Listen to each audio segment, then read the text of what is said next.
Medina, কি হয়েছে মা? কিছু হয় নাই। এদিকে আসো।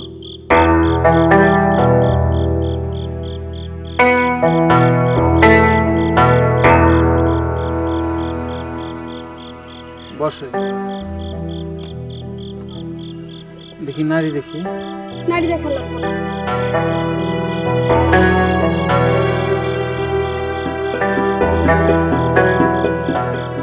মদিনা, তোমার কি সন্তান হবে? এগুলো তুমি কি বলো? আমার কি বিবাহ হয়েছে? বিবাহ ছাড়া সন্তান হয়? হয়, অনেক দুষ্টু মেয়ে আছে, বিবাহ ছাড়াই তাদের পেটে সন্তান আসে।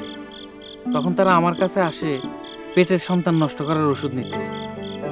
আমি তাদের ওষুধ দিই না।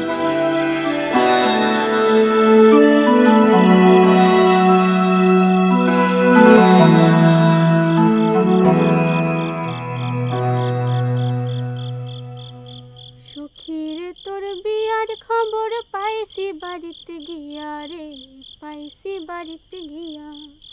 সখীরে তোর বিয়ার খবর পাইছি বাড়িতে গিয়া রে, পাইছি বাড়িতে গিয়া।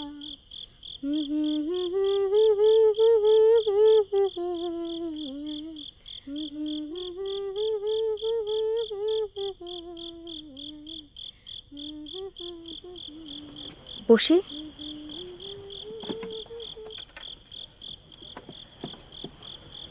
আপনার মেয়ে খুব সুন্দর গান করে। তার অনেক বিদ্যা। এক বোন কথাই বলতে পারে না, আরেক বোন গান গায়। আপনি কি সত্যি আমার এখানে থাকবেন? কই থাকবেন? কই ঘুমাইবেন? আপনাকে কোনো চিন্তা করতে হবে না, আমার থাকার ব্যবস্থা হবে। আমি দরিদ্র কবিরাজ, আমার এইভাবে বিপদে ফেলা উচিত?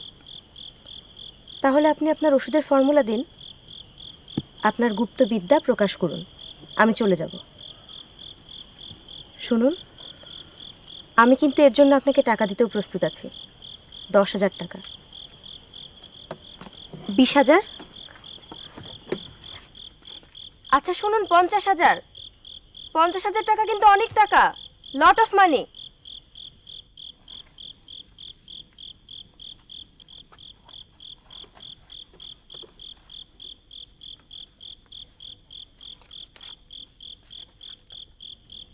মদিনা মা, আমার একটা সত্য কথা বলবা? না, আমি সত্য কথা বলতে পারি না। সত্য কথা বলতে ভুল গেছি। কবে থেকে ভুললা? যেদিন থেকে মা মারা গেছে সেদিন থেকে ভুলছি। মার হয়েছিল একলামশিয়া। তুমি তারে হাসপাতালে নিতে দাওনি, তুমিই তার চিকিৎসা করছো। সেই চিকিৎসায় সে মারা গেছে। ডাক্তারি চিকিৎসাতেও ভুল হয়। যে মেয়েটা আসছে সে ডাক্তার, তারে জিজ্ঞাসা করে দেখো ডাক্তারি চিকিৎসাতে ভুল হয় কিনা। তোমার ঠেকা থাকলে তুমি জিজ্ঞাসা করো, আমারও তো ঠেকা নেই। যা।